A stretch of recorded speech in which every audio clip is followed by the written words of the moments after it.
오늘은 끝까지 주님의 이름을 붙드는 교회라는 제목으로 말씀을 나누려고 합니다. 여러분들은 여행 좋아하십니까? 가깝고도 먼 나라 일본, 아마 한국 사람들이 가장 많이 여행하는 나라 가운데 하나이죠. 특별히 일본 중에 큐슈 지방은 한국에서 가깝기 때문에 많은 사람들이 찾아가죠. 거기 이제 대표 도시가 후쿠오카 아닙니까? 그런데 그 큐슈 지방 중에 또 유명한 도시가 있습니다. 그것은 나가사키입니다. 여러분 나가사키 짬뽕 아시죠? 바로 그 도시 이름입니다. 근데 그 나가사키는 아름다운 야경과 그리고 또 항구로 그렇게 유명한 도시입니다. 아마 가보신 성도님들도 여기 들어 계시리라 생각을 합니다. 근데 이렇게 아름다운 이 도시 나가사키는 일본 기독교 역사에서도 가장 슬픔의 도시요, 또 순교의 도시로 그렇게 여러분 알고 있습니까? 2차 세계대전이 이제 끝날 그런 무렵 미국은 히로시마와 나가사키에 원자폭탄을 투하했습니다. 나가사키에 원폭을 투하한 후에 일본은 연합군에 항복을 하게 되고 그로 인하여 이제 태평양 전쟁과 그리고 2차 세계 대전이 이제 종전하게 되었습니다. 물론 우리나라도 이로 인하여 광복의 기쁨을 누리게 되었습니다. 이렇게 나가사키는 원폭으로 인해서 큰 희생과 상처, 아픔을 가지고 있는 그러한 도시입니다. 뿐만 아니라 나가사키는 일본의 순교의 성지로 그렇게 알려져 있습니다. 나가사키는 일본에서 기독교가 가장 부흥했던 그러한 지역이었습니다. 우리나라보다 300년 일찍 교회당이 세워지고 1580년에는 선교사들에게 도시 행정권을 줄 만큼 당시 나가사키는 선교사들에 의해서 운행되는 그런 도시 중에 하나였습니다. 그래서 선교사들은 도시에 교회당과 예배당과 그리고 신학교를 세우면서 그야말로 나가사키는 신의 도시로 그렇게 변모해 가고 있었습니다. 그러나 안타깝게도 도요토미 히데요시가 이 정권을 이제 잡은 이후 그때부터 상황이 완전히 바뀌게 되었습니다. 기독교가 박해가 되고 시작이 되었고 많은 성도들이 바로 믿음을 지키다가 그렇게 죽음을 당하기도 했습니다. 기록에 의하면은 6명의 선교사와 그리고 일본인 최초의 기독교인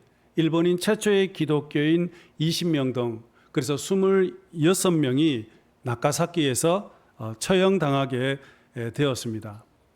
이들이 이제 순교하게 된 것은 이들이 순교자들은 이제 교토로부터 출발을 해서 900km 떨어져 있는 나가사키까지 끌고 가서 거기서 이제 죽였는데 순교자 가운데 26명 가운데 3명이 어린아이라고 합니다.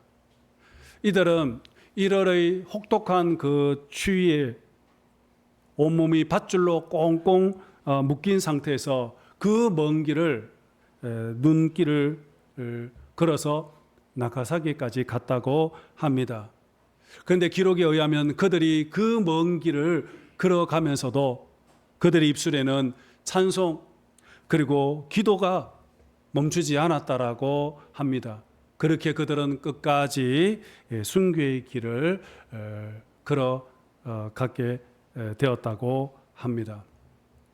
그리고 그 이후에 일본에는 더 많은 큰 박해가 계속 이어지게 되었고 심지어는 후미에라는 그러한 제도를 만들어 가지고 예수님의 형상을 밟고 지나가면 살려주고 예수님의 형상을 밟지 않으면은 죽이는 그러한 밟고 지나가지 않으면 죽이는 그러한 것까지도 했다고 합니다. 그렇게 해서 수많은 성도들이 죽임을 당했는데 그때 당시 순교를 당했던 숫자가 16만 명이나 되었다라고 합니다. 지금은 일본이 복음화율이 굉장히 낮죠. 신앙생활하기가 굉장히 어려운 그러한 나라입니다. 그러나 일본에서 오랫동안 사역하셨던 선교사들의 이야기를 들어보면은 비록 성도의 수는 얼마 되지 않지만 그러나 교회 다니는 사람들 중에 정말 세상과 타협하지 않고 끝까지 말씀에 순종하며 말씀대로 살아가는 신실한 성도들이 굉장히 많다라고 합니다. 저는 이 이야기를 들으면서 오늘 우리가 살아가는 이 시대도 비슷하다라고 그런 생각이 들었습니다. 세상은 자꾸 세상과 타협하라고 우리에게 말을 합니다. 적당히 예수를 믿으라고 그렇게 말을 합니다. 하지만 하나님은 끝까지 믿음을 지키는 신실한 성도들을 찾고 있습니다. 오늘 우리가 살펴보게 될 이 버가모 교회, 이 버가모 교회가 바로 그러한 곳이었습니다.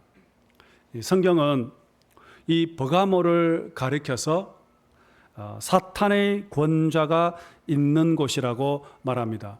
우상과 그리고 황제 숭배로 가득한 그런 도시에서 끝까지 예수를 믿는 그 예수님의 이름을 붙잡는 성도들이 있었다라는 것입니다. 버가모는 지금의 터키, 튀르키예의 서부 에게해 지역에 있는 정말 유서 깊은 그러한 도시입니다. 이 도시는 옛날부터 알렉산더 후계자들이 그곳에 살면서 정말 그리스 시대의 참으로 동방의 유명한 거점 도시로 그렇게 성장 부흥했던 그러한 도시였던 것입니다. 버가모 도시는 높은 언덕 위에 세워진 그러한 도시입니다. 그래서 멀리서 바라보면은 도시는 마치 신의 제단처럼 그렇게 보이기도 했다고 합니다. 실제로 이 버가모 도시에는 거대한 제우스 신전과 그리고 그리스 신전이 3개나 있고 또 로마 황제를 섬기는 신전도 4개나 있다라고 합니다. 그만큼 이 버가모라는 이 도시는 사탄에 의해서 장악되어진 그러한 도시요, 우상 숭배를 통해서 사탄이 통치하는 도시가 바로 버가모였던 것이었습니다. 오늘 본문 이제 13절에 보시면 13절이 바로 버가모 도시를 설명하고 있는 내용이 나옵니다. 13절 여러분 함께 보겠습니다. 13절입니다. 시작. 네가 어디에 사는지를 내가 아노니 거기는 사탄의 권자가 있는 데라. 네가 내 이름을 굳게 잡아서 내 충성된 정인 안디바가 너희 가운데 곧 사탄이 사는 곳에서 죽임을 당할 때에도 나를 믿는 믿음을 저버리지 아니하였도다. 아멘. 여러분 본문에 보면 사탄이라는 단어가 2번 나오는 것을 볼 수 있습니다. 사탄의 권좌, 사탄이 사는 곳, 바로 버가모입니다. 사탄의 권좌라는 이 말은 사탄의 이 본부, 사탄이 통치하는 곳이라는 그런 의미입니다. 버가모 교인은 바로 죄악의 도시요, 우상의 도시요, 귀신들의 도시에서 주님의 이름을 끝까지 붙잡고 있었습니다. 뿐만 아니라 믿음을 버리지도 않았다라고 했습니다. 죄와 우상으로 가득한 세상 한복판에서 끝까지 예수 그리스도의 이름, 그분의 이름을 놓치지 않고 믿음을 지켰다라는 것입니다. 그것이 죽음의 순간이라 할지라도 그들은 결코 주님의 이름을 포기하지 않았습니다. 그런데 오늘 본문에 보면은 이런 말이 있습니다. 내 충성된 정인 안디바가 사탄이 사는 곳에서 죽임을 당할 때 믿음을 버리지 않았다라고 했습니다. 여러분, 여기에서 안디바가 누구일까요? 정확한 기록이 없어 알 수는 없지만, 그러나 이 안디바는 아마 버가모 교회의 성도 중 한 사람이 아닐까, 그렇게 해석하고 있습니다. 이 안디바라는 그런 뜻이 바로 모든 악을 대항한다, 모든 의로움을 대항한다, 그런 뜻을 가지고 있습니다. 그래서 그 이름의 뜻대로 그들은 죄악과 우상이 가득한 그곳에 저항하며 대항하면서 끝까지 믿음을 지켰던 그 성도들의 무리를 가리켜서 아마 안디바라고 그렇게 불렀던 것 같습니다. 근데 여러분, 이 안디바는 어떤 사람입니까? 오늘 성경에 충성된 정인이라고 말씀하고 있죠. 여기서 이 충성이라는 단어는 지난주에 말씀드렸던 것처럼 믿음, 신실한 그런 뜻을 가지고 있습니다. 안디바는 죽음의 순간에서도 믿음을 버리지 않고 끝까지 예수 그리스도의 이름을 붙잡았던 성도들이 바로 안디바 성도였던 것이었습니다. 그들은 그리스도인이 된다는 것이 무슨 의미인지 잘 알고 있었습니다. 그리스도인이 된다는 것은 죽을 수도 있다라는 것을 알고 있었습니다. 하지만 그들은 끝까지 죽음을 각오하고 예수를 믿고 세례를 받았던 것입니다. 그들은 결코 믿음을 버리지 않았습니다. 아니, 믿음을 버리는 정도가 아니라 끝까지 주님의 이름을 붙잡았습니다. 환난과 박해 속에서도 그들은 끝까지 믿음을 지키고, 그리고 그들의 믿음이 더욱더 깊어지고 강해졌던 것입니다. 하나님은 이 모습을 보시고 크게 기뻐하시고 칭찬을 하셨습니다. 여러분, 오늘 우리가 살아가고 있는 이 세상도 결코 믿음 생활하기가 좋은 환경은 아닐 것입니다. 특별히 대만은 더더욱 그렇지 않습니까? 악한 영들, 사탄은 우리가 쉽게 신앙생활 할 수 있도록 그냥 가만히 내버려 두지 않는다라는 것입니다. 어떻게 하든 우는 사자와 같이 호시탐탐 우리의 믿음을 빼앗으려고 한다라는 것입니다. 2000년 기독교 역사를 쭉 살펴보면은 기독교 역사는 언제나 환난과 핍박이 멈추지가 않았습니다. 복음이 들어가는 곳에는 언제나 고난이 있었고 환난이 있었던 것이었습니다.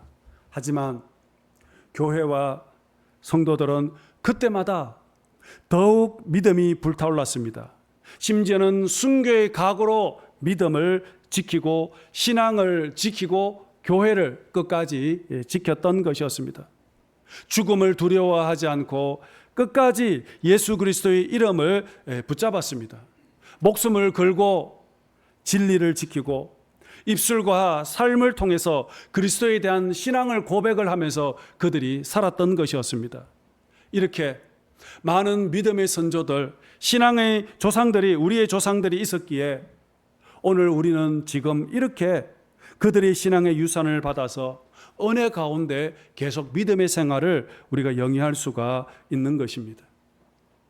저는 오늘 예배 드리시는 여러분 모두에게 도전하고 싶습니다. 오늘 충성된 정인 안디바처럼 참으로 끝까지 믿음을 지키고 끝까지 예수 그리스도의 이름을 붙들어서 참으로 이 시대에 충성된 정인 안디바와 같은 그러한 믿음의 성도들이 되기를 원합니다. 뿐만 아니라 우리 후손들에게도 더 아름다운 이 믿음을 물려주시는 저와 여러분들이 될 수 있기를 주의 이름으로 축복합니다. 근데 여러분, 안타깝게도 모든 성도들이 다 이렇게 안디바처럼 신실한 믿음의 성도는 아니었습니다. 주님 보시기에 참으로 책망받는 성도도 있었다라는 것입니다. 바로 그 내용이 14절과 15절에 나옵니다. 14절 15절 읽어보겠습니다. 자, 시작. 그러나 내게 두어 가지 책망할 것이 있나니 거기 내게 발람의 교훈을 지키는 자들이 있도다. 발람이 발락을 가르쳐 이스라엘 자손 앞에 걸림돌을 놓아 우상의 제물을 먹게 하였고 또 행음하게 하였느니라. 이와 같이 내게도 니골라 당의 교훈을 지키는 자들이 있도다. 지금 주님께서 버가모 교회에 두 가지 사실을 지금 책망하고 있습니다. 그 첫 번째는 교인들 가운데에 발람의 교훈을 따르는 자들이 있다라는 것입니다. 이 발람이 누구냐? 이 발락은 불의한 삭을 통해서 멸망받은 인생을 대표하고 있습니다. 발람은 선지자입니다. 신실한 선지자였습니다. 그런데 이는 하나님보다도 재물을 더 사랑한 선지자였습니다. 어느 날 민수기에 보면 어느 날 모압 나라 왕이 돈으로 이 발람 선지자를 매수를 하고 그리고 이스라엘 백성들을 저주하라고 그렇게 부탁을 한 것입니다. 그래서 결국 이 발람 선지자는 하나님이 싫어하는 이스라엘 백성들에게 우상 제물을 먹게 하고 모함 여인과 행음하게 하는 그러한 죄를 범하게 한 장본인이었던 것이었습니다. 이로 인하여서 이스라엘 백성들이 결국에는 하나님의 진노를 받게 되고 그리고 모두 다 광야에서 죽게 되는 그런 비참함을 경험하게 되었습니다. 이스라엘 백성들은 발람 선지자의 미혹을 따라가다가 결국에 모두 다 멸망받게 된 것입니다. 이처럼 버가모 교회 안에도 그와 같은 죄를 범하고 잘못된 길을 걸어가는 무리들이 있다라는 것입니다. 발람의 교훈을 지키는 자들이 있도다 오늘 말씀하고 있죠. 교회 안에 우상 숭배를 하는 자들, 행음하는 자들이 있다라는 것입니다. 그들은 교회를 다니면서도 여전히 세상 사람들과 똑같이 다름없이 우상의 제물을 먹고 엄난한 그러한 일들에 세상 문화에 빠져서 살아가고 있다라는 것입니다. 앞에서 말씀드렸던 것처럼 버가모의 도시는 제우스의 신전이 있습니다. 로마 황제를 숭배하는 신전이 있는 도시입니다. 그래서 버가모의 집권자들은 무력을 사용하여서 백성들에게 황제를 숭배하게끔 하고 황제는 주님이십니다라고 그렇게 고백하게 했습니다. 그렇게 계속 강요를 하게 되자 사람들의 생각이 바뀌어지기 시작합니다. 우리가 신전에 가서 절을 하고 로마 황제에게 황제는 주님이십니다라고 고백한다고 해서 우리 무슨 문제가 있을까? 주일날 우리가 교회만 가면 되지 않느냐? 그렇게 생각합니다. 우리가 예수님을 모른다고 부인하는 것도 아니고 주일날 가서 예배 드리고 그리고 월요일부터는 내가 세상에서 내 마음대로 살아도 되지 않느냐? 이제 그렇게 생각을 하게 된 것입니다. 우리가 믿음 때문에 신앙 때문에 가정이 어려움을 당하고 교회가 손해볼 필요는 없잖아. 왜 우리가 박해를 받으면서 신앙생활을 해야 돼? 그냥 편안하게 신앙생활을 하면 되지 않느냐. 이런 주장을 하는 사람들이 교회 안에 일어나기 시작을 했던 것입니다. 오늘날도 마찬가지 아니겠습니까? 이런 유혹들이 많습니다. 주일날 교회만 열심히 나오면 되지 않냐. 세상에 가서는 예수 믿지 않는 사람처럼 구별되지 않고 그렇게 살아가는 사람들이 너무나도 늘어나고 있습니다. 하나님 말씀보다는 세상의 가치관을 더 따르고 진리보다는 편리함을 선택하고 신앙보다 성공과 이익을 앞세우는 모습들이 우리 안에 너무나도 많이 있다라는 것입니다. 그런데 이런 것들이 작은 것들이 차곡차곡 쌓이고 누적이 되어서 결국에는 우리의 신앙이 병들어가고 우리의 신앙이 세속화가 되어가고 우리의 신앙이 하나님보다도 세상을 더 닮아가게 된다라는 것입니다. 이것이 바로 발람의 교훈을 따르는 자들입니다. 뿐만 아니죠. 또 오늘 말하죠. 니골라 당의 교훈을 지키는 자들이 있다라고 말씀합니다. 니골라 당의 교훈이 뭘까요? 발람의 교훈은 한마디로 말하면 어떤 세상과 외적인 것과 타협하는 것이라면 니골라 당의 교훈은 바로 교회 안에서 무너지는 영적인 방종을 말하고 있습니다. 내가 이제 구원을 받았으니 이제는 내 마음대로 살아도 돼. 죄를 지어도 상관없다라고 그렇게 생각합니다. 은혜를 받았으니 이제는 죄를 가볍게 여기고 그냥 내 마음대로 육체의 욕심의 소욕을 따라서 살아가는 성도들이 바로 니골라당의 교훈을 따르는 자들이라고 할 수 있습니다. 여러분, 사탄이 교회를 무너뜨리는 것이 어떤 방법으로 무너뜨릴까요? 어떤 외부적으로 박해해서 십자가를 끌어내리고 예배 드리지 못하도록 그렇게 법을 만들어서 그렇게 예배당 출입문을 닫아버리는 방법으로 할까요? 그러하지 않습니다. 사탄은 밖으로부터 어떤 세상과 타협하게 만들고 안으로는 죄를 가볍게 여기게 만듭니다. 다시 말하면 발람의 교훈과 니골라당의 교훈을 통해서 우리의 믿음의 순수함, 영적 순결함을 무너뜨리게 만든다라는 것입니다. 믿음이 점점 약하게 만들어 버린다는 것입니다. 그냥 교회만 열심히 다니면 돼라고 그렇게 생각하게 만든다라는 것입니다. 그래서 우리가 말씀보다는 어떤 세상의 가치관과 어떤 세상의 기준에 따라서 살아갈 때가 너무나도 많습니다. 하나님이 노아에게 방주를 만들으라고 그랬습니다. 방주를 만들고 나서 안과 밖에 역청을 바르라고 했습니다. 역청을 바르라고 한 이유는 물이 배 안으로 들어오지 못하게 하게끔, 그래서 역청을 바르라고 한 것처럼 마찬가지입니다. 우리의 신앙도 말씀과 기도와 우리는 성령의 능력으로 무장하지 않으면 우리는 언제든지 세속주의와 인본주의가 교회 안으로 들어오게 되는 겁니다. 우리의 믿음이 변질되고 우리의 신앙이 점점 타락하게 된다라는 것입니다.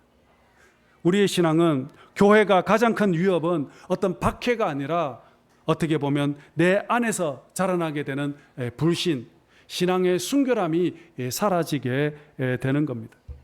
여러분, 버가모 교회, 이 버가모 교회의 위기는 박해 때문이 아니라 타협 때문이었던 것입니다.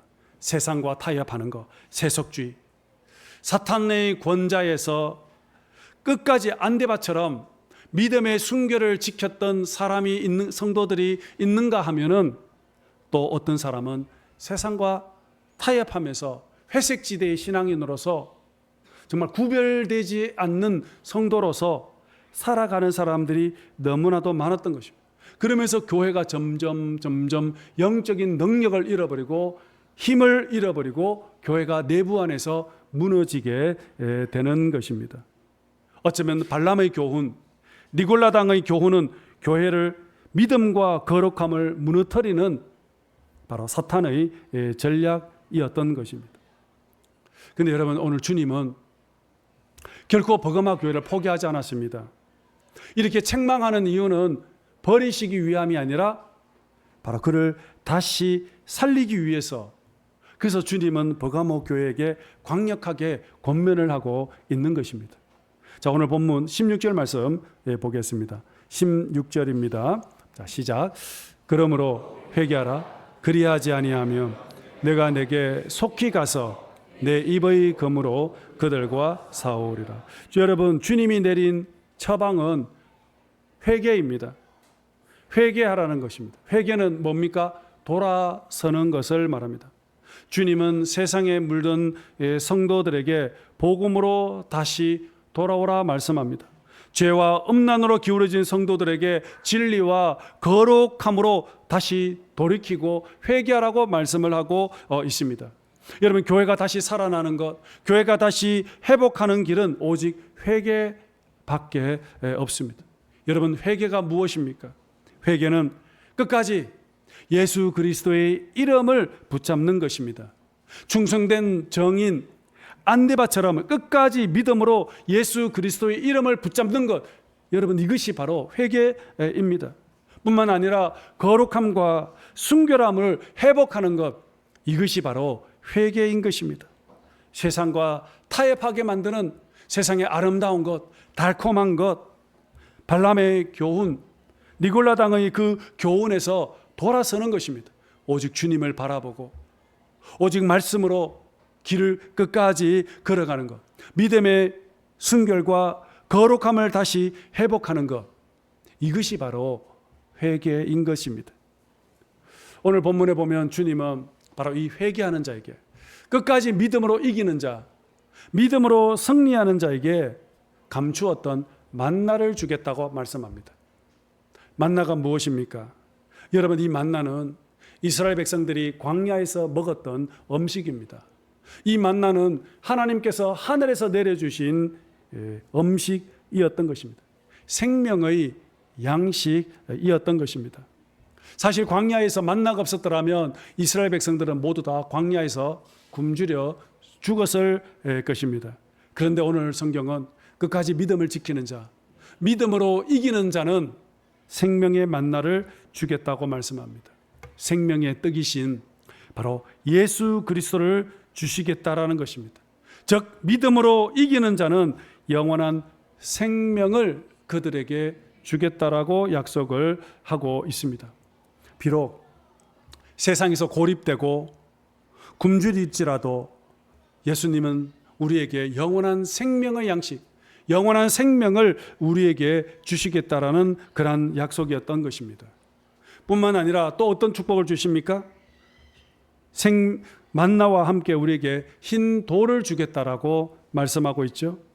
이 흰 돌은 당시 로마 시대의 사회에서 흰 돌은 두 가지의 의미를 가지고 있습니다. 하나는 재판할 때 사용하는 기능입니다.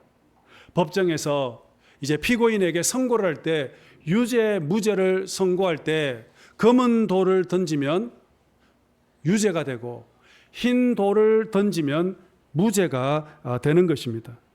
지금 세상은 버가모 교인들을 향하여서 너희들은 패배자다, 너희들은 실패자다, 너희들은 죄인이다라고 끊임없이 정죄를 하고 죽이려고 하지만 그러나 만왕의 왕이신 오늘 주님께서는 오늘 우리들의 손에 무죄를 상징하는 흰 돌을 주시겠다고 말합니다.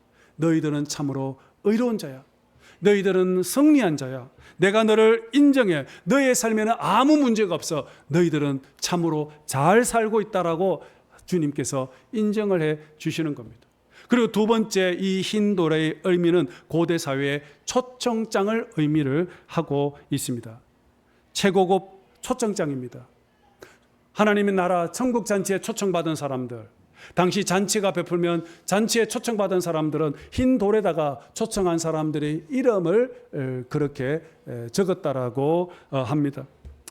세상 사람들은 인정하지 않고 무시하고 멸시하고 조롱을 할지라도 하나님은 최고의 천국 잔치에 배설해 놓고 끝까지 믿음을 지켰던 사람들의 그 이름을 기억하셔서 그 이름을 하나님의 나라의 생명책에 흰 돌에다가 새 이름을, 그들의 이름을 새겨놓고 하나님은 기다리시고 계신다는 것. 너희들이야말로 진정한 천국 잔치의 주인공이라는 것을 하나님께서 인정해 주고 계시는 곳입니다. 여러분, 오늘 버가모는 어떤 곳입니까? 정말 사탄의 관자가 있는 곳입니다. 믿음을 지키기가 너무나도 어려운 그러한 곳입니다. 하지만 그곳에도 끝까지 믿음을 지켰던 신실한 충성된 정인 암디바와 같은 성도들이 있었습니다. 오늘 우리들도 믿음을 지켜내기가 너무나도 어려운 그러한 시대입니다. 하지만 주님께서는 버가모 교회들에게 말합니다. 내 이름을 끝까지 붙잡아라. 믿음을 버리지 마라. 회개하고 다시 거룩함으로 돌아오라고 말씀합니다. 끝까지 주님의 이름을 붙잡는 자에게 하늘에 만나를 주시고 흰돌에 이름을 새기면서 천국 잔치의 초청으로 우리를 인도해 주십니다. 오늘 예배 드리시는 여러분, 이제 이후로 여러분 어떤 삶을 살겠습니까? 잠시 세상이 주는 그런 달콤한 배부른 그 떡에 만족하며 살아가시겠습니까? 하지만 그것은 잠시일 뿐입니다. 돌아서면 또 배가 고플 수밖에 없습니다. 하지만 주님은 이기는 자에게 감추인 만나를 주신다고 했습니다. 세상이 주는 이름은 잠시 잠깐 빛날 뿐이지만 그것도 오래 지나지 않아 사라질 수밖에 없습니다. 하지만 주님은 흰 돌에 우리의 이름을 새겨넣었다고 말씀하셨습니다. 오늘 예배 드리시는 여러분 모두 마지막까지 믿음을 지키시고 순결함을 지키시고 그리고 주님의 이름을 끝까지 붙잡으시며 충성된 정인 안디바와 같은 그런 아름다운 삶을 살아갈 수 있기 원합니다. 그리고 다음 세대에 우리 후손들에게 더 아름다운 믿음을 상속하고 믿음을 유산으로 남겨주어 그들이 아름다운 믿음의 신앙을 개성할 수 있도록 오늘 저와 여러분들이 모두 마지막까지 힘써 믿음의 길을 달려가시는 저와 여러분들 되시기를 주님의 이름으로 축복합니다.